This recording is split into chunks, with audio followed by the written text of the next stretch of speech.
branded a witch and left to perish in winter's merciless embrace. Her emaciated form haunts the abandoned farmhouse like a ghost already departed, until rough hands that fell mighty oaks offer unexpected salvation. As whispers of her dark powers reach vengeful ears, what terrible price will be paid when a lone lumberjack dares shield the woman everyone else condemned?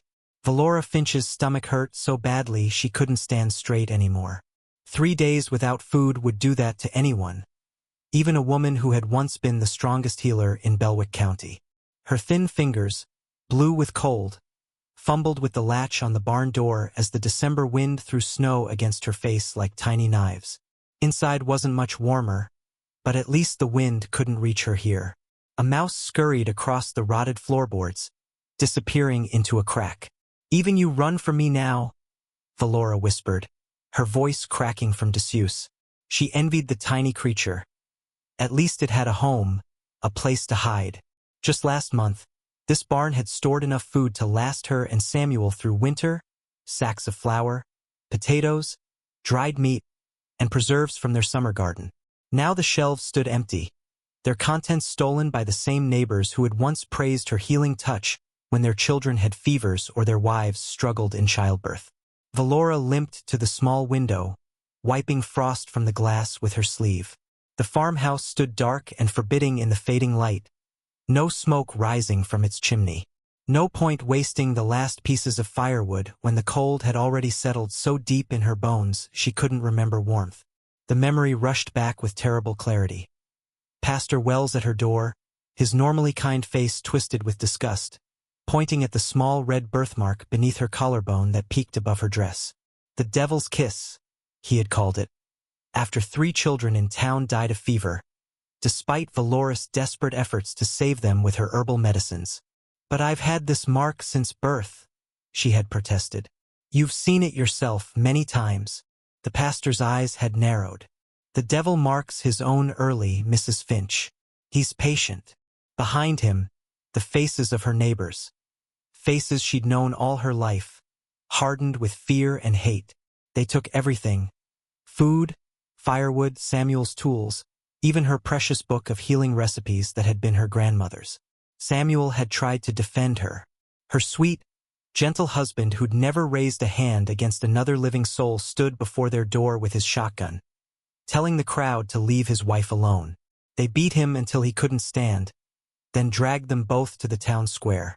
The choice was simple: leave Belwick forever or burn at the stake like the witch they believed her to be. They fled that night with only the clothes on their backs and what little food they could carry. Samuel's face was so swollen from the beating he could barely see the road ahead. Still, he held her hand, promising they would start fresh somewhere new. But Samuel never saw that new beginning. The cold, hunger, and his injuries proved too much. 2 weeks into their exile, as they huddled in this abandoned farm 10 miles from Belwick, his breathing grew shallow. By morning, Valora was alone, her tears freezing on her cheeks as she covered her husband's face with his worn coat, unable to dig a proper grave in the frozen ground. Now, 32 days since they'd left Belwick, she'd scratched each one on the barn wall with a rusty nail. Valora wondered if death might be kinder than this endless hunger and cold. Her dress hung from her once sturdy frame like a sack, and her fingers, once nimble enough to stitch the tiniest wounds, now curled uselessly against the cold. She sank to her knees in the moldy hay, clutching her grandmother's silver pendant, the only thing of value she'd managed to hide when they came. If she traded it in the next town, she might get enough food for a week, but the nearest settlement was 15 miles away. In her weakened state, she'd never make it through the snowdrifts. Outside, the wind howled like a wounded animal. Inside, Valora's stomach answered with its own pained cry.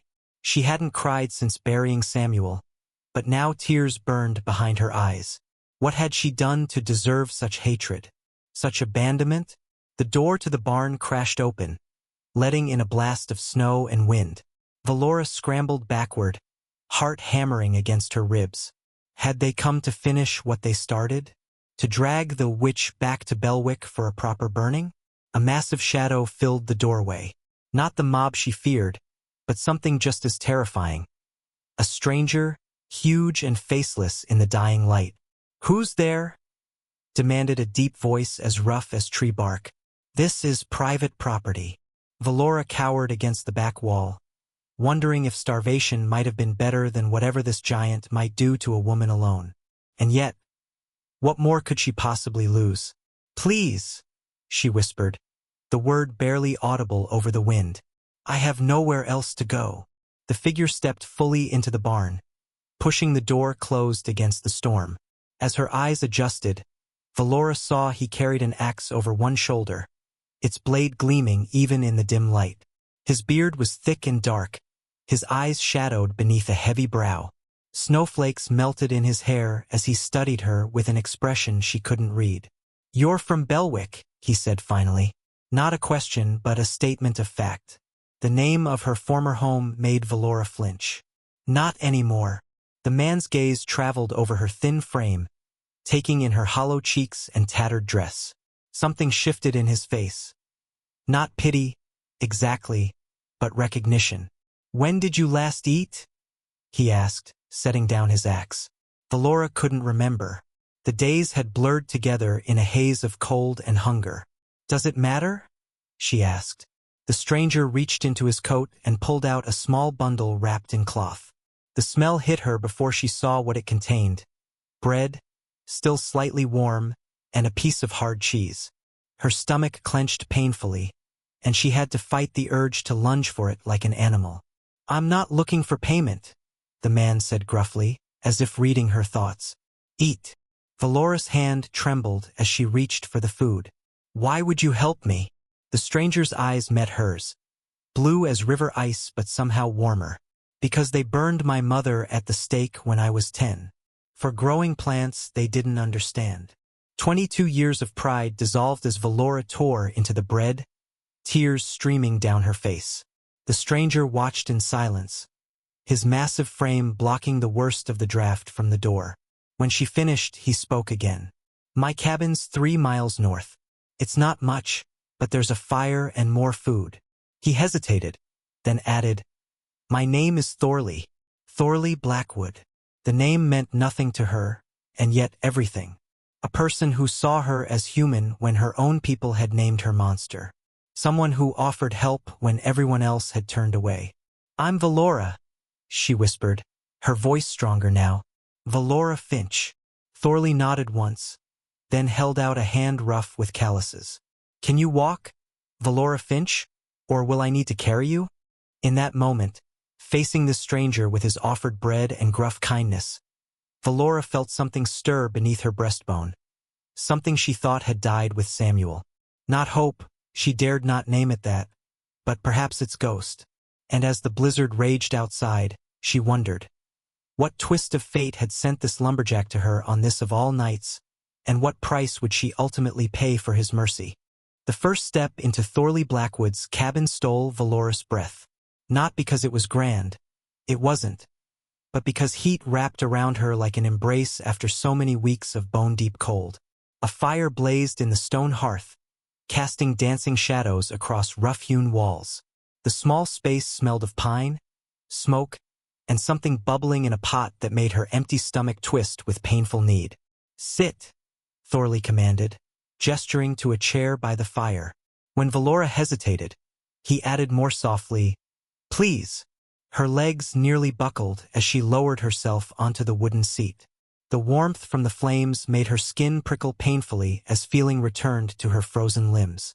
She hadn't realized how close to death she'd truly been until this moment, when its grip began to loosen. Thorley moved about the cabin with surprising grace for such a large man.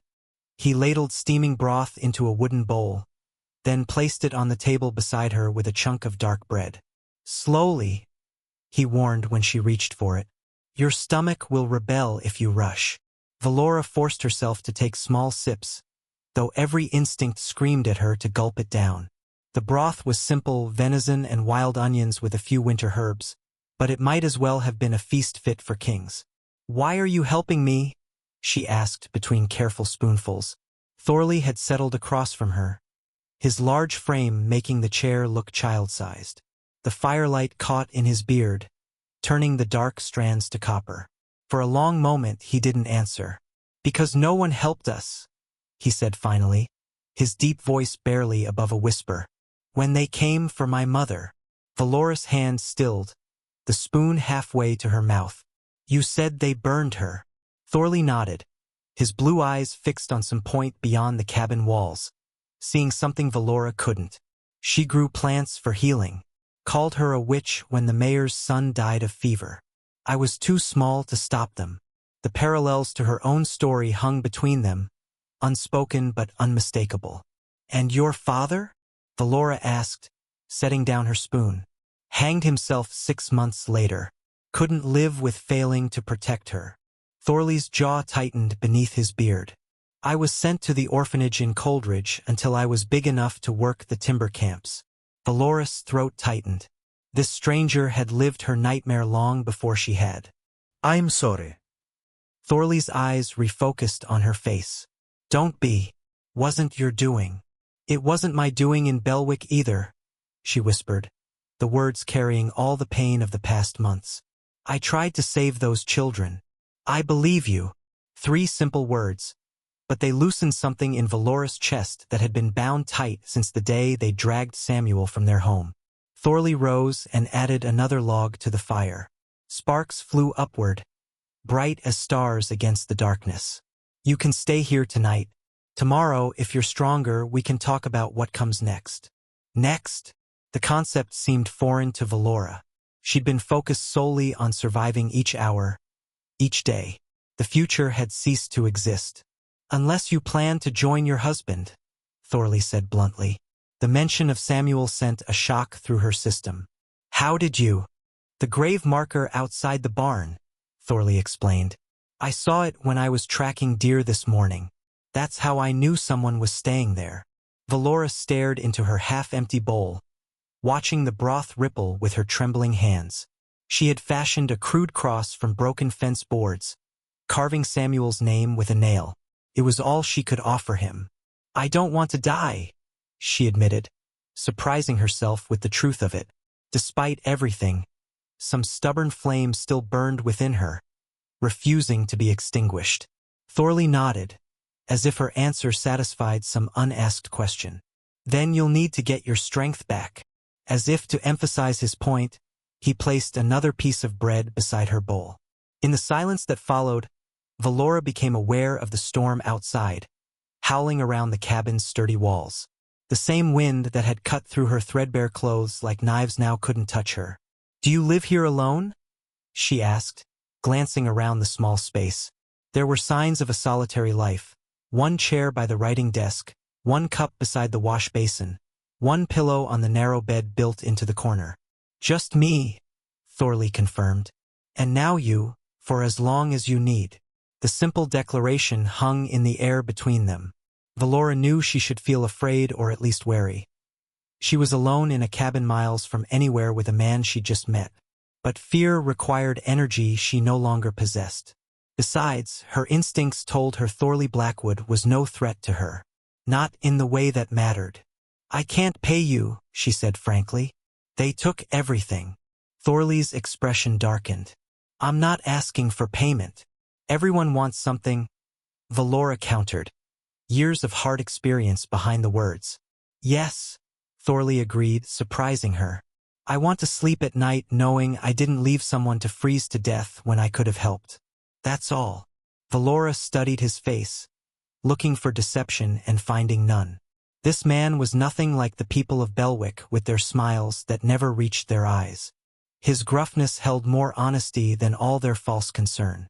I was a healer, she said suddenly, needing him to know she hadn't always been this broken thing. People came from 3 counties for my remedies. Before they decided you were responsible for their misfortunes. Thorley finished for her. Valora nodded, throat tight. People fear what they don't understand, Thorley said, rising to check whatever was bubbling in the pot over the fire. And they hate feeling helpless.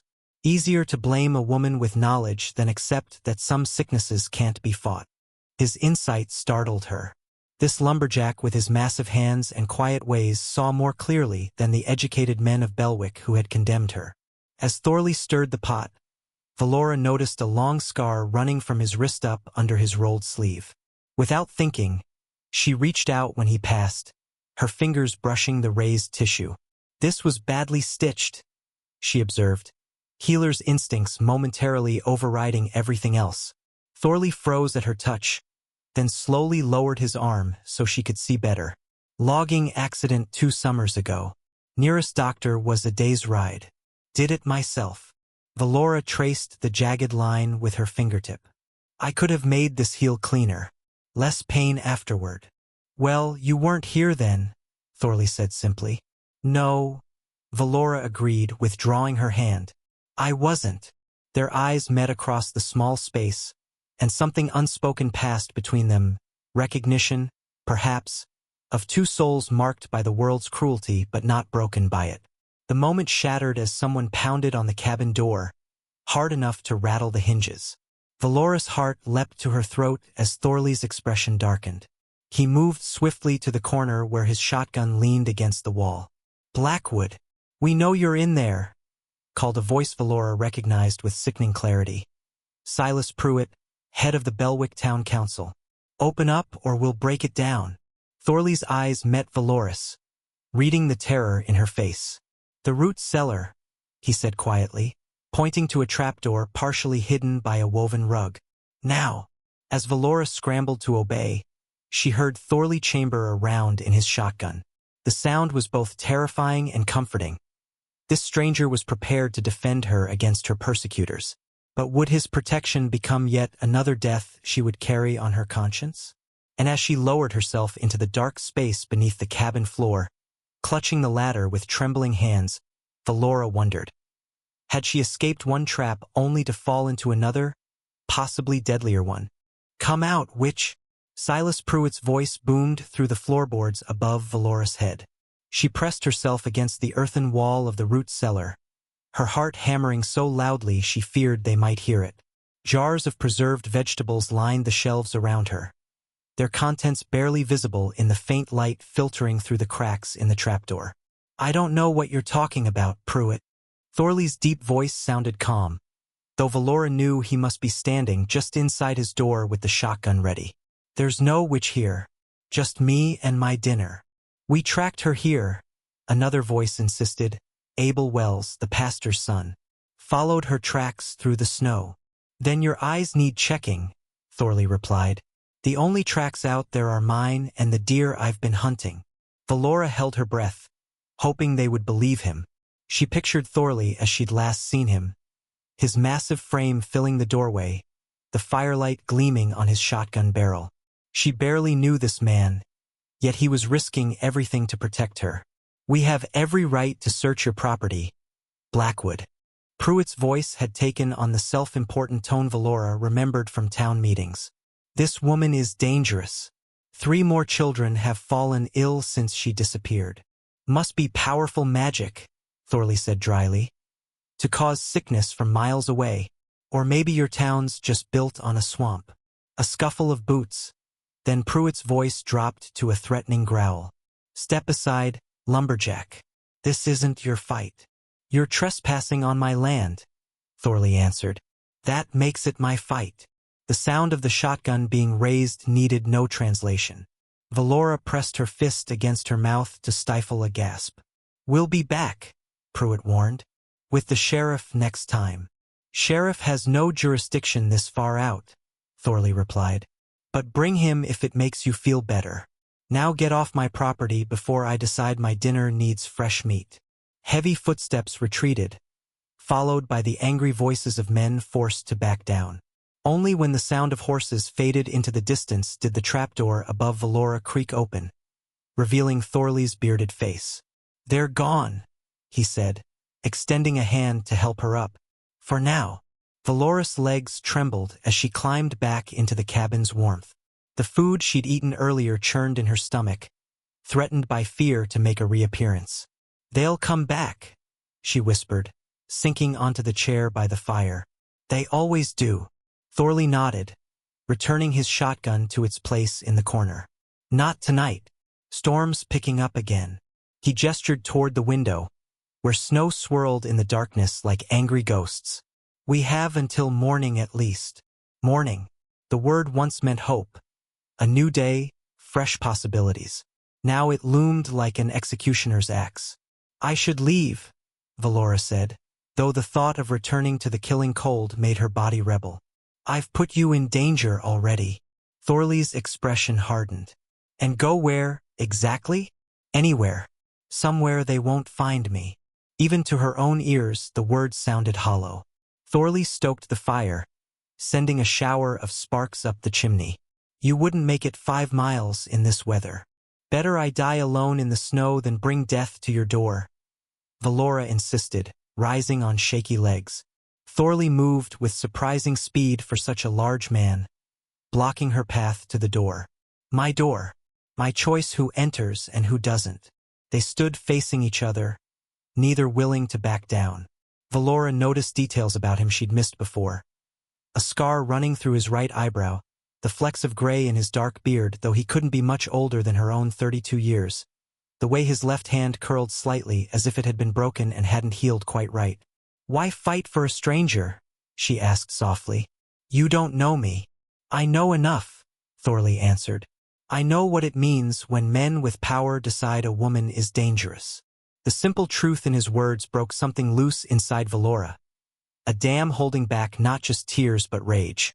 Rage at the unfairness, at Samuel's needless death, at everything that had been stolen from her. They killed my husband, she said, her voice shaking.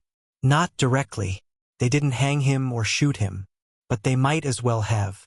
They beat him, drove us from our home in winter, knowing what would happen. Thorley didn't offer empty comfort or useless platitudes. Instead, he simply nodded and said, Tell me about him. The request caught Valora off guard. No one had asked about Samuel since his death, as if speaking his name might spread whatever evil they believed she carried. He was a carpenter, she began hesitantly, the best in Belwick. His hands could coax beauty from the most ordinary piece of wood. The memory of those hands, still and cold in death, threatened to choke her, but she pushed on.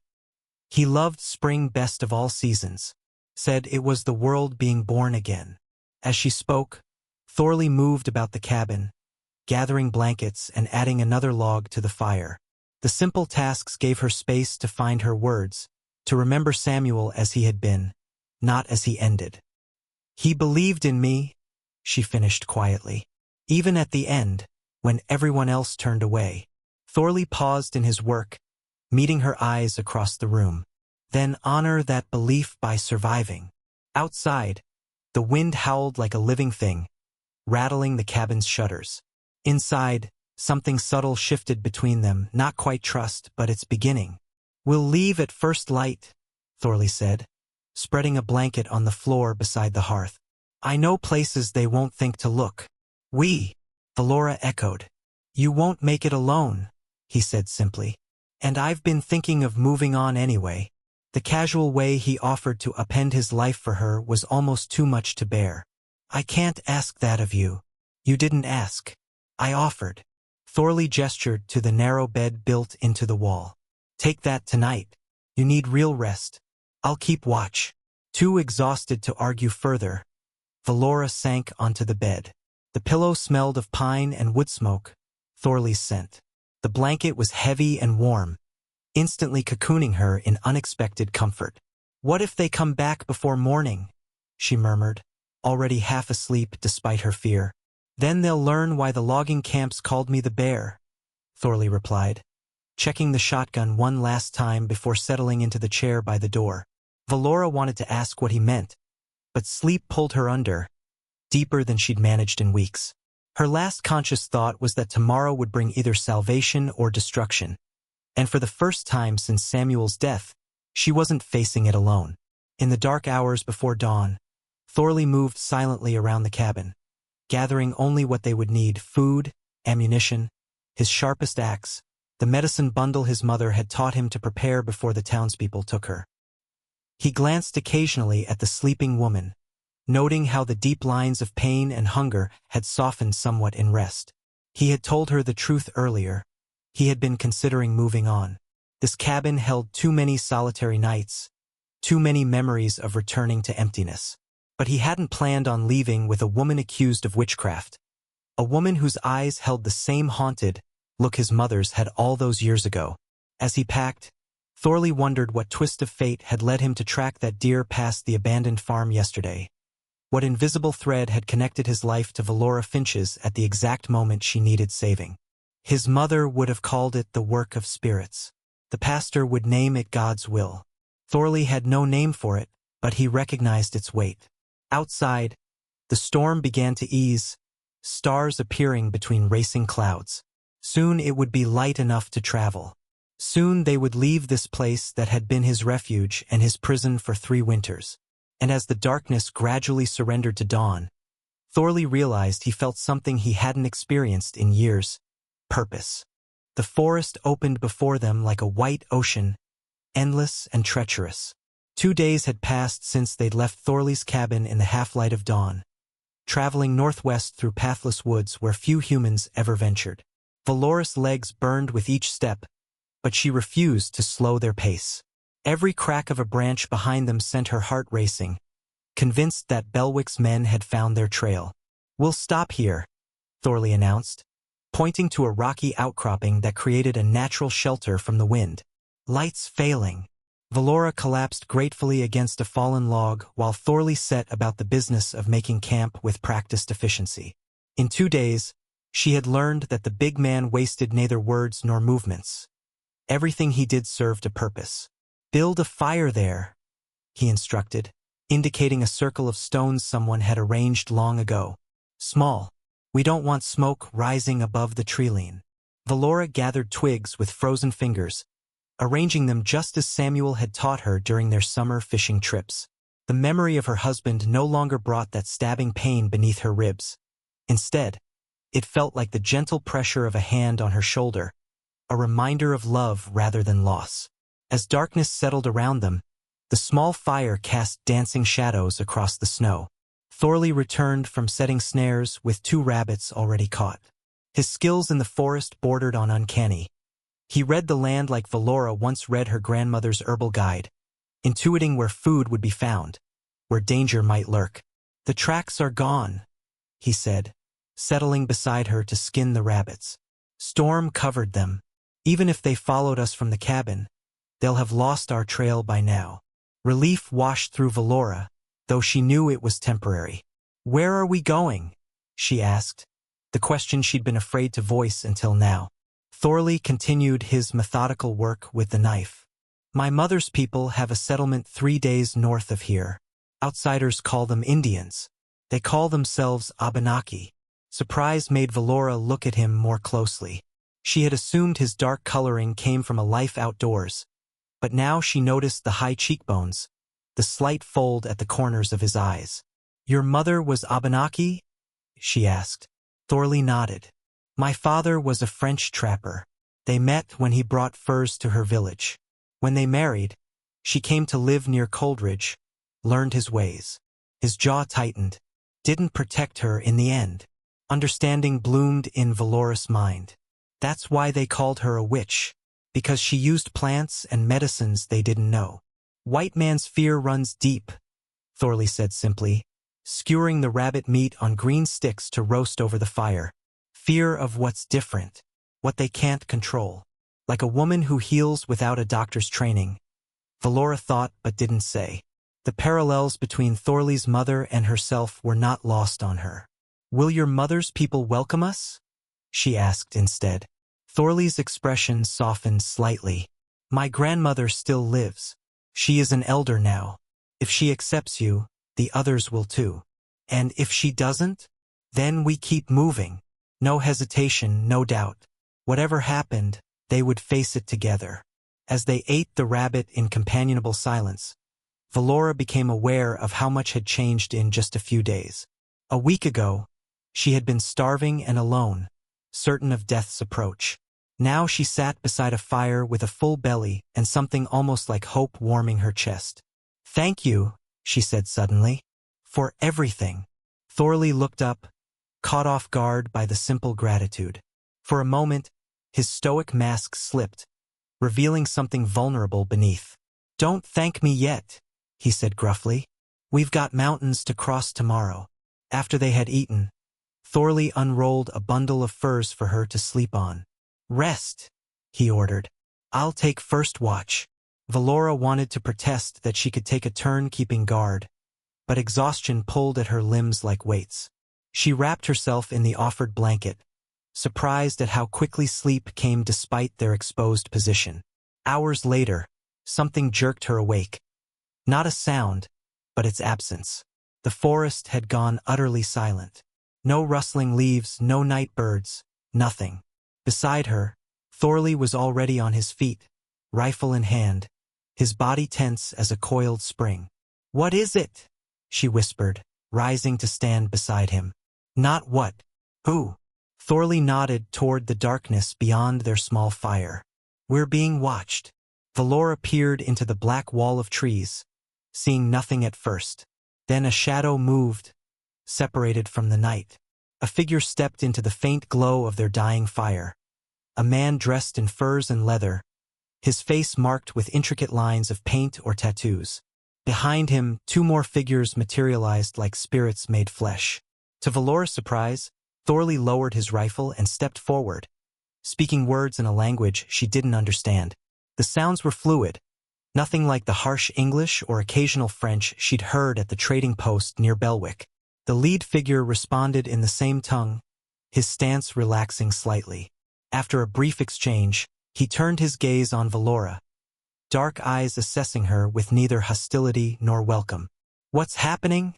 she whispered to Thorley. "These are Abenaki hunters," he explained quietly. "They heard of strangers in their winter hunting grounds. They came to see if we were threat or friend." "And which are we?" "Neither yet," Thorley replied. "I told them who I am, who my mother and grandmother were. They will take us to the winter camp. The elders will decide." The lead hunter spoke again, gesturing eastward. "We go now," Thorley translated. "It's not far." "Now?" "In the dark." Valora looked around at their small camp, the meager comforts they'd established. "Better to travel in darkness," Thorley said, already gathering their few possessions. "Fewer eyes to see us pass." Valora didn't need to ask whose eyes he meant. Belwick's reach might be long, but here in these ancient forests, other powers held sway. Powers older than pastors or town councils. As they followed the silent hunters through moonlit woods, Valora felt as if she'd stepped into another world, one where the rules she'd known all her life no longer applied. Part of her feared what awaited at the Abenaki camp. Another part thrilled at the notion of a place beyond Belwick's influence. The trip took less than an hour. The winter camp appeared suddenly. A cluster of dome structures covered in bark and hides, nestled in a protected valley. Small fires glowed from central openings, sending spirals of smoke into the star-filled sky. Dogs barked an alarm at their approach, quickly hushed by soft commands. People emerged from the dwellings, wrapped in furs against the cold. They gathered silently, watching the strangers with curious but guarded expressions. Children peeked from behind their mothers' skirts, wide-eyed at the sight of Valora's pale skin and light hair. An old woman stepped through the gathered crowd.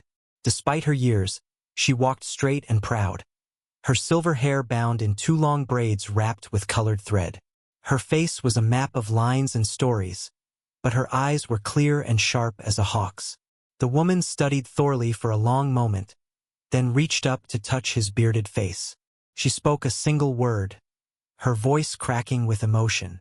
"Grandmother," Thorley replied in English, bending to embrace her tiny frame. The old woman's gaze shifted to Valora, who stood awkwardly to one side, acutely aware of her threadbare dress and tangled hair. The scrutiny was intense, as if the elder could see beyond flesh to the soul beneath. Finally, the old woman spoke, looking at Thorley for translation. "She asks what burden you carry," Thorley said to Valora. "She sees shadow in your eyes." Valora hesitated. How could she explain Belwick, Samuel, the accusations and loss in a way these people would understand? Yet something in the old woman's eyes told her that understanding might come easier here than in the world she'd left behind. "Tell her I've been running from people who fear what they don't understand," Valora said carefully. People who called me witch because I tried to heal with plants and herbs. Thorley translated. The old woman listened, then laughed. A sound so unexpected it startled the entire gathering. She spoke rapidly, gesturing toward one of the dwellings. What did she say? Valora asked. The corner of Thorley's mouth lifted in the closest thing to a smile she'd seen from him. She said only white men would fear a healer. Here, such gifts are honored. He paused, then added. She says you will stay in her lodge tonight. Tomorrow, she will decide if your heart is true. As the crowd dispersed and Thorley led her toward his grandmother's dwelling, Valora felt something she hadn't experienced since before Samuel's death. The sensation of solid ground beneath her feet, of possibilities stretching beyond mere survival. Yet even as they ducked into the warm interior of the lodge, a new worry gnawed at her. If she found acceptance here, if these people offered refuge, would it mean leaving Thorley behind? And why did that thought bring an ache to her chest that had nothing to do with fear?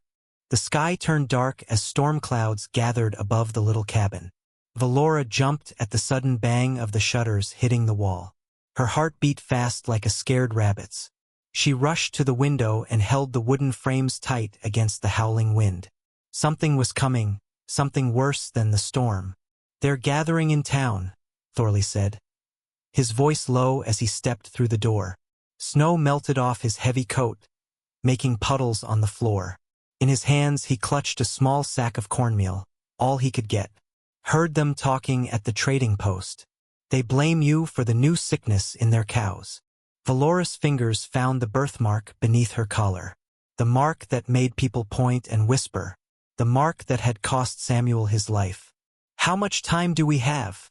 She asked, already moving to gather her few belongings. Thorley shook his head. Not long. A day. Maybe less.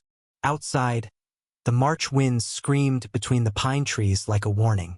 Inside, Valora and Thorley moved with quiet purpose, preparing for a fight they hoped wouldn't come. Valora pulled out a wooden box from beneath her sleeping pallet. Inside lay dried herbs and tiny bottles of medicine she'd made from forest plants. Her fingers trembled as she sorted through them. These simple remedies had once earned her smiles and thanks. Now they were proof of her supposed evil. I should run, she whispered, more to herself than to Thorley. Draw them away from here. Thorley's large hand covered hers, stilling her nervous movements. No, he said firmly. We face this together. The word together hung in the air between them. In the months since Thorley had found her half frozen in the woods, something had grown between them. Fragile as spring's first shoots, but just as determined to live. Valora looked up at him. Really looked. The hard lines of his face had softened when he spoke to her now. His blue eyes, once cold as winter sky, now held warmth when they met hers. Why risk yourself for me? She asked. They have no quarrel with you. Thorley turned away, busying himself with checking the shotgun that hung above the door. Maybe I'm tired of watching good people suffer for others' ignorance. As darkness fell, they worked side by side boarding up windows, setting trip wires around the clearing to warn of approach, and moving food and water to the cellar in case they needed to hide. The simple rhythm of hammering nails and stacking supplies kept the fear at bay. When rain began to fall, beating against the roof like impatient fingers, Valora paused in her work. What if they're right about me? She asked quietly. Thorley looked up from sharpening his hunting knife. What do you mean? What if I am cursed? Everyone around me seems to suffer. Samuel, the children in Belwick, now the livestock. Nonsense, Thorley said firmly. Bad water makes people sick. Hard winters kill cattle. People just want someone to blame. Then why help me? Valora pressed. Why not turn me in and be done with it? Thorley set down his knife and stood, his tall frame casting a long shadow in the lamplight. For a moment he seemed to struggle with words, his usual confidence faltering. Because, he finally said, I've seen what you are. And what's that? Kind, he said simply. Strong. Worth fighting for. The words hung between them like a bridge neither was quite ready to cross. Valora felt heat rise to her cheeks that had nothing to do with the fire burning in the hearth. A sudden crash outside broke the moment. Thorley grabbed his shotgun and moved to the door in one swift motion. Valora snatched up the hunting knife, her knuckles white around the handle. "Stay behind me," Thorley whispered as he eased the door open a crack. The rain had turned to sleet, coating the world in a slick layer of ice. Through the curtain of frozen drops, a dark shape moved across the clearing. Too small to be a man, too large to be a fox. "It's a dog," Thorley said, lowering his gun slightly. "Looks half-starved." Valora peered around his shoulder. The animal limped toward the cabin, its ribs showing through matted fur. Blood darkened one of its front paws. "It's hurt," she said, already reaching for her box of remedies. "Could be a trap," Thorley warned. "They might have sent it ahead." Valora hesitated, then shook her head. "No one would harm a dog just to catch me." She pushed past him into the freezing rain. The dog growled weakly as she approached, showing yellow teeth. Valora crouched low, holding out her hand, letting the animal smell her. "It's all right," she murmured. "I won't hurt you." Slowly, the growl faded. The dog sniffed her hand, then gave it a tentative lick. Valora moved closer, examining the wounded paw. A metal trap had sliced deep into the flesh. "Thorley," she called, "I need light." He appeared at her side with a lantern, his free hand still gripping the shotgun as he scanned the tree line. "Make it quick," he said. "We're exposed out here." Valora worked swiftly, cleaning the wound with water from her flask, applying a poultice of yarrow to stop the bleeding, and binding the paw with strips torn from her petticoat. The dog whimpered but didn't bite. "There now," she soothed as she finished. "You're safe." As if understanding her words, the dog pressed its damp head against her hand in a gesture of trust. Something shifted in Valora's chest, a knot of fear loosening just a fraction. Back inside the cabin, the dog curled before the fire, steam rising from its fur as it dried. Thorley watched Valora as she prepared a thin broth for the animal. "You should have left it," he said, though there was no bite in his words. "Just like you should have left me?" she replied with the ghost of a smile. Before Thorley could answer, a distant shout carried through the storm. Then another, and another, the voices of angry men. "They're coming," Thorley said grimly. "Earlier than I expected." Valora's hands stilled on the pot of broth. The dog raised its head, ears pricked toward the sound. "How many?" she asked. Thorley moved to the window, peering through a small gap in the boards. "A dozen, maybe more, carrying torches despite the rain." His jaw tightened. "And they've brought rope." Fear clutched at Valora's throat, threatening to strangle her. The memory of Samuel, pale and shivering with fever as they fled Belwick, flashed before her eyes. She had held his hand until the end, promising him they would find a new home, a new beginning. Another broken promise in a life full of them. "I won't run this time," she said, straightening her spine. "I'm done running." Thorley turned to look at her, really look at her. Not as the half-frozen woman he'd rescued in winter, but as the person she had become in his home. In their home. "Then we stand," he said, reaching for her hand. His calloused palm engulfed her smaller one, warming it. "Together." The dog rose on unsteady legs and limped to Valora's side, pressing against her skirts as if offering protection. Three outcasts against the world. Outside, the voices grew louder. The snap of branches underfoot, the splash of boots through puddles, the occasional curse as someone slipped on the icy ground. And beneath it all, the steady drumbeat of hate. Witch. Valora closed her eyes, drawing deep breaths to steady herself. When she opened them again, her fear had hardened into something else. Determination. "I have a plan," she said quietly. Thorley raised an eyebrow. "I'm listening." "Let me talk to them." "They're past talking," Thorley argued. "You heard them, they've come for blood." "Not talking to save myself," Valora explained. "To save them." She gestured to her box of remedies. The sickness in their cattle, I think I know what causes it. If I'm right, their children could be next. Understanding dawned in Thorley's eyes. The water, Valora nodded. The same that took Samuel. The same that killed the children before. A pounding at the door cut their conversation short. Thorley Blackwood, shouted a voice they recognized as Silas Pruitt's. Send out the witch and you won't be harmed. Thorley's hand tightened around Valoris. If you're wrong, then at least I'll have tried, she finished. One last time. With a reluctant nod, Thorley released her hand and moved to the door.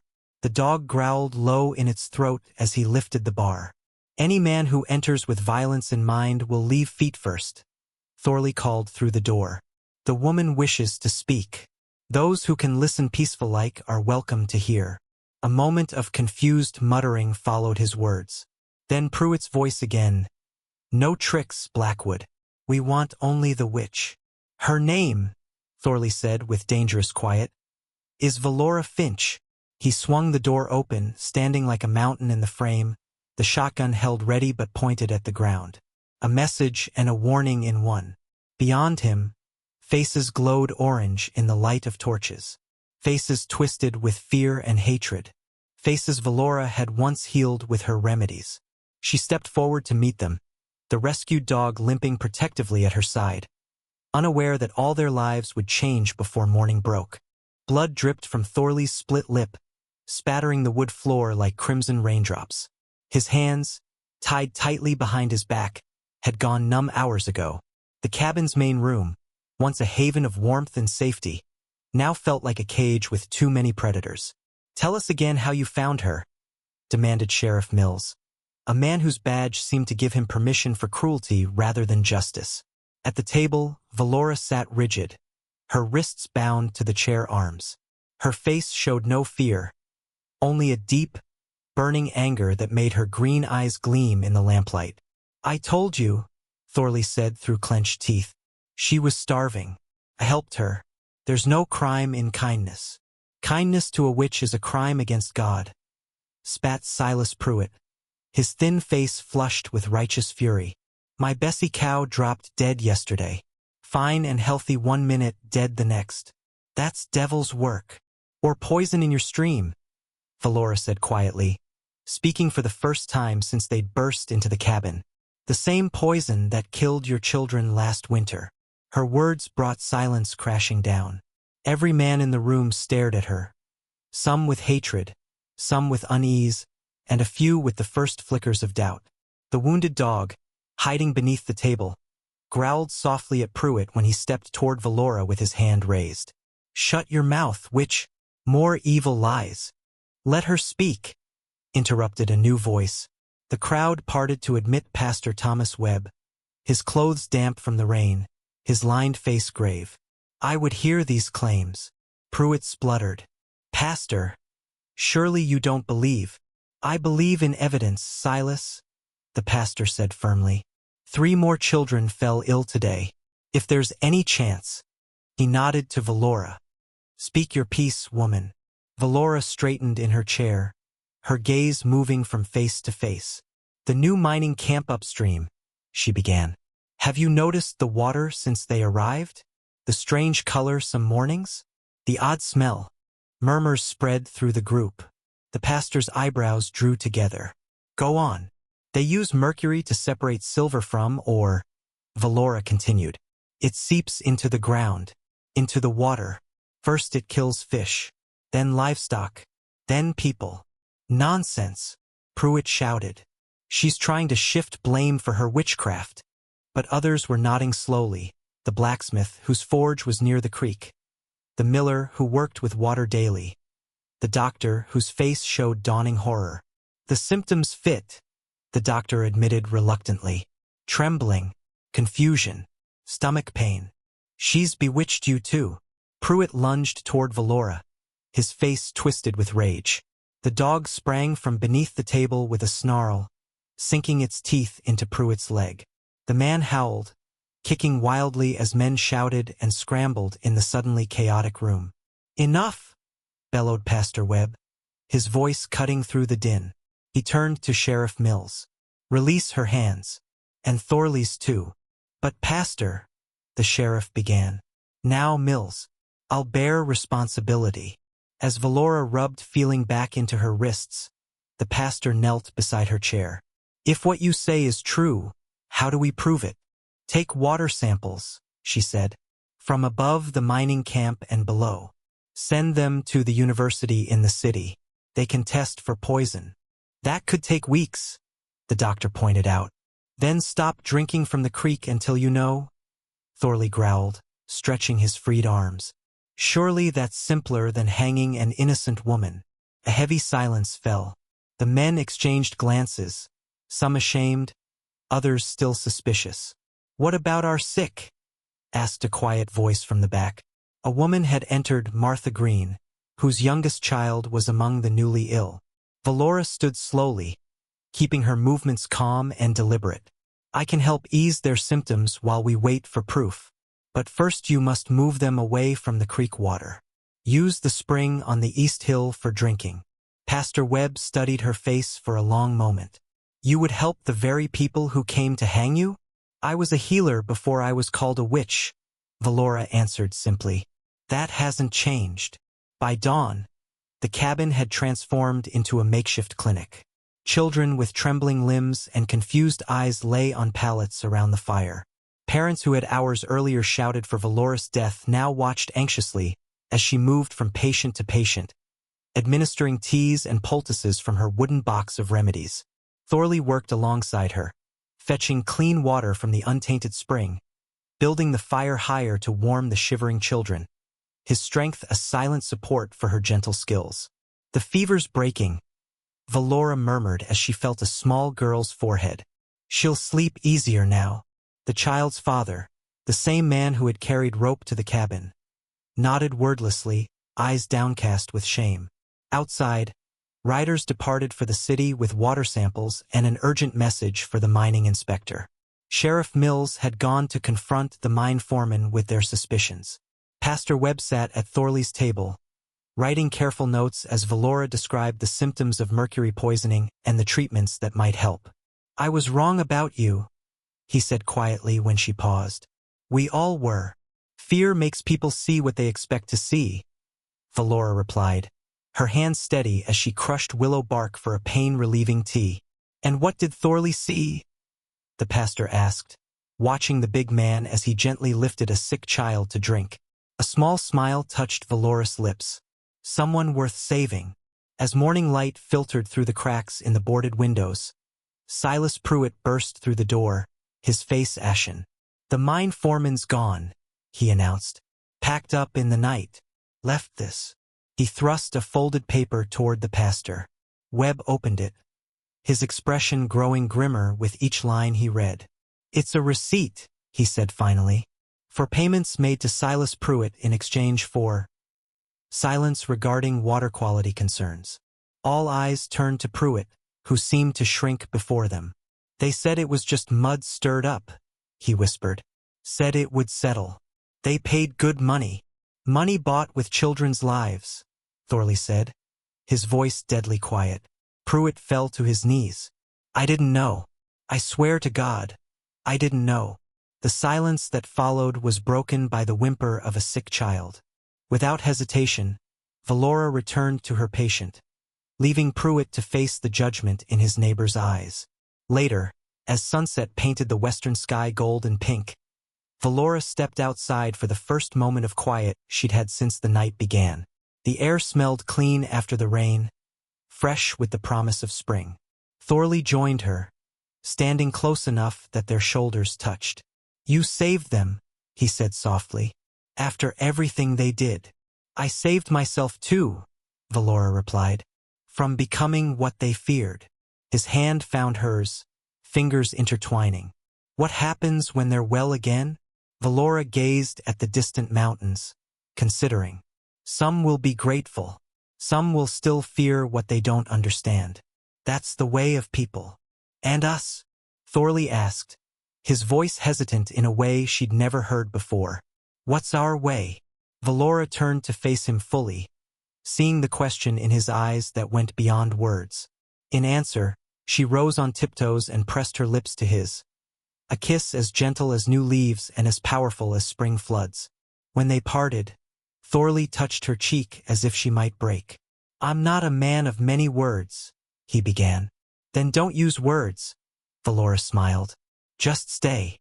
"I wasn't planning to go anywhere," he replied, a rare smile transforming his weathered face. Behind them, the cabin door opened. Martha Green stood there, a sleeping child in her arms and tears on her cheeks. "My boy's fever has broken," she said, her voice thick with emotion. "I don't have words enough to thank you." "No thanks needed," Valora assured her. Martha shook her head firmly. "There's plenty needed. Starting with this." She took a deep breath. "The town council meets tomorrow. I aim to tell them we need a proper healer in Belwick. One who knows herbs and remedies." Her eyes held Valora steadily. "Would you consider it? Coming back? There'd be a house for you, for both of you if you wish it." The offer hung in the air like an unexpected gift. Valora glanced at Thorley, seeing the same surprise in his eyes that she felt. We need time to think," she said finally. Martha nodded. "Of course. But know this, what was taken from you unjustly we aim to restore. If you'll let us."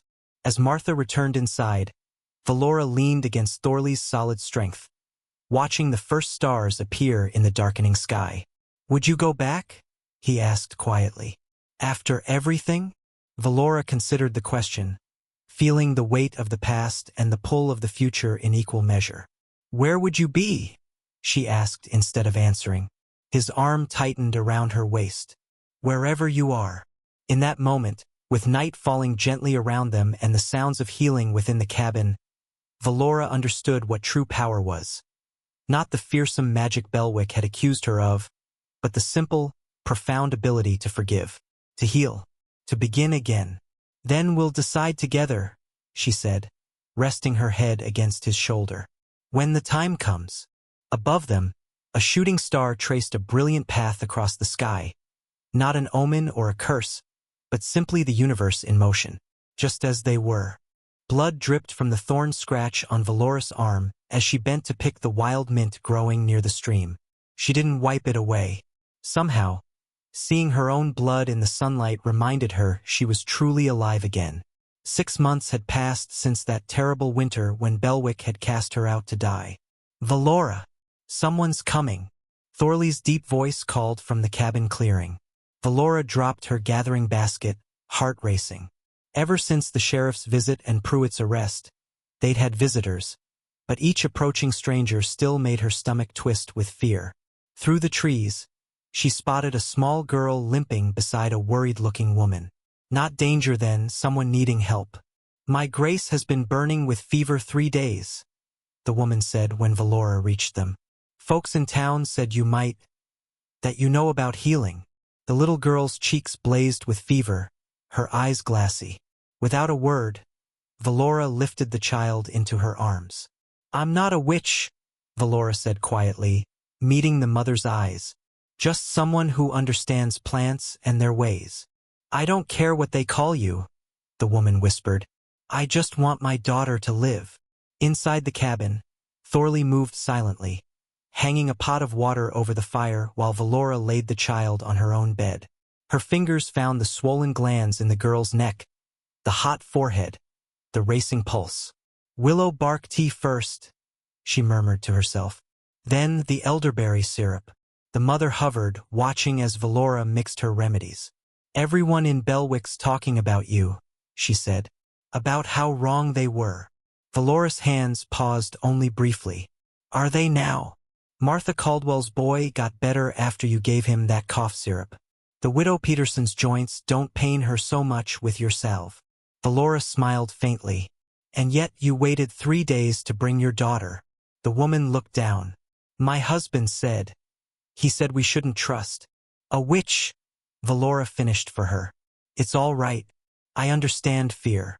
For 3 days, Valora barely slept, bathing the child's burning skin with cool cloths, spooning medicines between her cracked lips. Thorley brought food that neither Valora nor the mother, Sarah was her name, touched. On the morning of the 4th day, Grace's fever broke. You saved her, Sarah wept, clutching Valora's hands. How can I ever repay you? Tell the truth, Valora said simply. That's payment enough. Word spread. A steady stream of people began arriving. A man with a festering wound, twins with whooping cough, a pregnant woman afraid she might lose her baby. Valora helped them all, asking only that they pay what they could. Eggs, cloth, a day's labor for Thorley. You need a proper place to work, Thorley said one evening, watching her strain a poultice at the kitchen table. Not our eating space. Valora looked up, surprised. What did you have in mind? The next day, Thorley began clearing land beside the cabin. Within weeks, a small structure took shape. A healing room with shelves for her remedies, a bed for patients who needed watching, and wide windows to let in light and air. You built me a witch's cottage, Valora teased when it was finished, but her eyes shone with tears of gratitude. I built you a healer's house, Thorley corrected, his calloused thumb brushing a tear from her cheek. That night, for the first time, Valora didn't sleep on her pallet by the fire. Instead, she curled against Thorley's broad chest, his heartbeat steady under her ear. I never thought I'd feel safe again, she whispered into the darkness. His arms tightened around her. You're not just safe, Valora Finch. You're home. Summer brought an unexpected visitor. Pastor Webb from Belwick, the same man who had stood silent when they'd banished her. He came alone, hat in hand, looking older and smaller than Valora remembered. Miss Finch, he said, unable to meet her eyes. I've come to ask forgiveness. Valora said nothing, waiting. We were wrong, I was wrong. Fear made us cruel. He finally looked up. The mining company poisoned our water, not your practices. Did you know? Valora asked quietly. About the mining waste? The pastor shook his head. Not until it was proven. But I knew you weren't responsible for the sickness. I just lacked the courage to stand against the mob. Thorley appeared in the doorway of his workshop, watching carefully, ready to intervene. What do you want from me, Pastor? Valora asked. The town council sent me. They're offering to return your property, to make amends. Something cold settled in Valora's chest. My husband is dead. My reputation was destroyed. And now you think giving back what was wrongfully taken makes it right. No, the pastor said softly. Nothing makes it right, but it's what we can offer. That night, Valora sat on the porch steps, staring at the stars. Thorley joined her, his shoulder warm against hers. Will you go back? He asked, his voice carefully neutral. To Belwick. Valora plucked a blade of grass, twisting it between her fingers. There's nothing for me there but ghosts. Relief softened Thorley's features. And here I have. She looked around at the cabin, the healing house, the garden bursting with life. Everything that matters. The next morning, Valora wrote a letter to the Belwick Council. She would not return, but she would accept payment for her property. Not in money, but in supplies for a proper clinic to serve all the surrounding communities. Including Belwick? Thorley asked as he prepared to deliver the letter. Especially Belwick, Valora said firmly.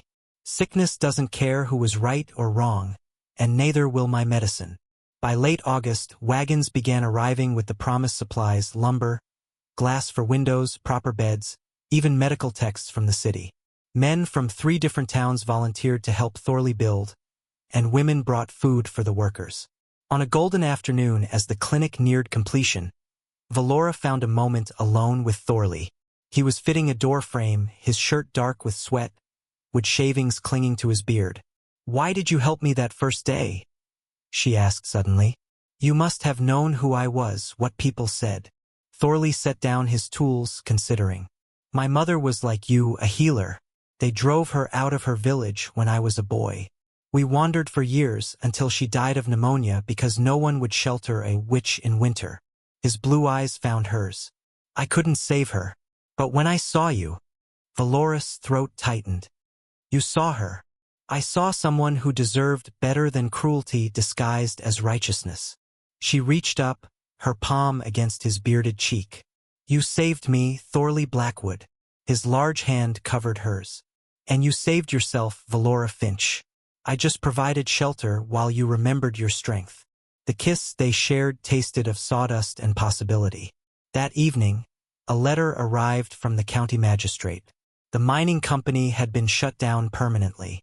More importantly, the letter officially cleared Valoris' name of all accusations of witchcraft. "Justice comes late," Thorley remarked, watching her read the formal pardon. "But it comes," Valora replied, folding the letter carefully. "That's something." The next day, she hung a sign outside her nearly completed clinic. It read simply, "Finch Healing House, all welcome." When Eliza Pruitt, daughter of the man who had led the charge against her, arrived suffering from terrible headaches, Valora treated her with the same gentle care she showed everyone. "Why are you helping me?" the girl asked, bewildered. "After what my father did?" Valora smoothed the cool cloth on Eliza's forehead. "Because healing isn't just about mending bodies. Sometimes it's about mending what lies between us." "Is that witch magic?" Eliza whispered. Valora smiled. "No, child. That's just being human." The first frost painted silver patterns on the clinic windows.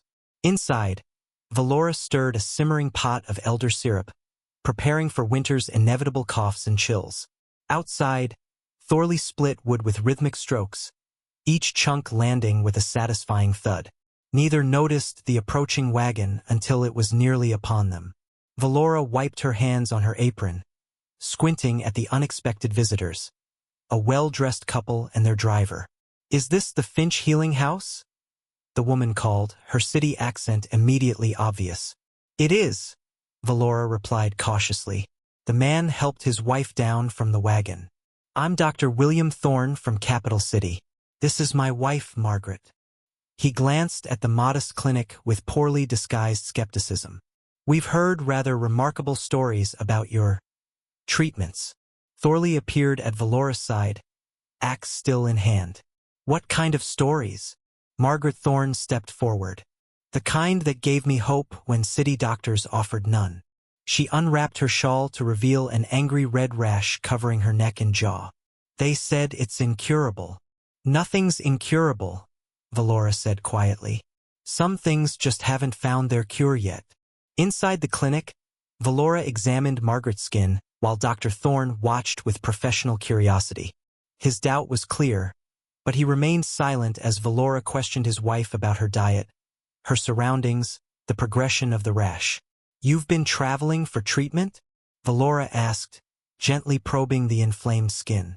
"To specialists in 3 cities," Margaret confirmed. "William's colleagues call it hysteria manifesting on the skin." Valora's eyes met the doctor's. "And what do you call it?" "I call it maddening," he admitted. "I've tried every medical treatment in the literature." Valora nodded thoughtfully. "Sometimes the answer isn't in books." She reached for a jar on her shelf. "This might look like witch's work to you, doctor, but it's simply observation. Your wife's rash looks exactly like what happens when someone touches the sap of the ghost maple and then spends time in sunlight." Dr. Thorne frowned. "Ghost maple? It's rare, but it grows near water. The leaves turn blood red in fall." Valora mixed herbs with beeswax. "Does your home have red maples near it? Perhaps where you walk daily?" Margaret gasped. "My garden. We planted ornamental maples last spring." For 3 days, the Thornes stayed in Thorley and Valoris' cabin, while Margaret's skin began to heal under Valoris' treatment. Dr. Thorne spent hours in the clinic, asking questions, taking notes, his initial skepticism gradually giving way to professional respect. "You could practice in the city," he told Valora on their final evening. "Your knowledge of plant remedies combined with modern medical training, you could help far more people." Valora looked around the simple cabin that had become her sanctuary. "I belong here. Then perhaps I could send a medical student to apprentice with you," Dr. Thorne suggested. "Someone who could learn your methods and carry them back to benefit our hospital patients." The idea took root over winter. By spring, a young medical student named Edward arrived, full of city learning but humble enough to recognize Valoris' wisdom. He was followed by another, then another. The clinic expanded again to accommodate the students and the growing number of patients who traveled days to seek Valora's care. "You've built something remarkable," Thorley observed one evening as they watched their newest apprentice catalog plant specimens. From outcast to teacher, Valora leaned against him. "We built it together." Their peaceful existence faced its greatest test when sickness swept through the region. A wasting fever that struck without warning. For weeks, Valora barely slept, working alongside her students to treat the afflicted. When Thorley himself fell ill, terror gripped her heart. "Don't you dare leave me," she whispered, bathing his burning forehead. "Not after everything we've survived." For 7 days, Thorley hovered between life and death. On the 8th morning, his fever broke. Valora, exhausted beyond words, collapsed beside his bed in grateful tears. As the epidemic receded, letters arrived from Belwick. The town had been hit hard with many deaths. Their plea for help was humble, direct. "Will you go?" Edward asked when Valora showed him the letter. "Yes," she said simply, "but not alone." The journey to Belwick felt like traveling backward in time. The town looked smaller than she remembered, the church steeple less imposing. As their wagon rolled down the main street, faces appeared in windows, some familiar, some strange. They set up their temporary clinic in the town hall, the same building where Valora had once stood trial. The irony wasn't lost on her, but there was no time for bitterness. The sick needed care, not grudges. Among the first patients was Silas Pruitt, released from prison and now gaunt with fever. His eyes widened with recognition when Valora approached his bedside. "You," he rasped, "come to watch me die?" "I've come to try to prevent it," Valora replied, her voice steady as she examined him. Later, as she prepared medicine for him, Thorley found her alone. "You don't owe him kindness." "I know." Valora measured herbs carefully. "But I owe myself peace." By the time they left Belwick 2 weeks later, most patients were recovering. Standing before the town council, some faces new, some hauntingly familiar, Valora declined their formal thanks. "Instead of gratitude, I ask for change," she said clearly. "Establish a permanent clinic here. My former student Edward is willing to stay on as your town healer. Support his work, and perhaps next time, fear won't drive your decisions." Back home, as summer ripened into early fall, Valora and Thorley stood in the meadow where they'd cleared ground for a new building. Larger than their cabin, with room enough for both of them plus the family they hoped to create. "Sure you want to stay here?" Thorley asked, his arm around her waist. "You could have a grand house in the city now, with all those doctors singing your praises." Valora shook her head, watching the sunset paint the sky in shades of promise. "They left me to starve in winter," she said softly. "But here I found nourishment for my soul." Thorley turned her to face him, his weathered hands gentle on her shoulders. "Valora Finch Blackwood," he said, using the name she'd taken when they'd married in the spring. "When I found you, you were half dead from cold and hunger. And now," his smile crinkled the corners of his eyes, "now you feed everyone who comes to your door, with food, with medicine, with hope." Valora stretched up to kiss him as the first star appeared above the pines. "That's not witch magic," she whispered against his lips. "That's just love." And it was enough, more than enough, to sustain them through all the seasons to come.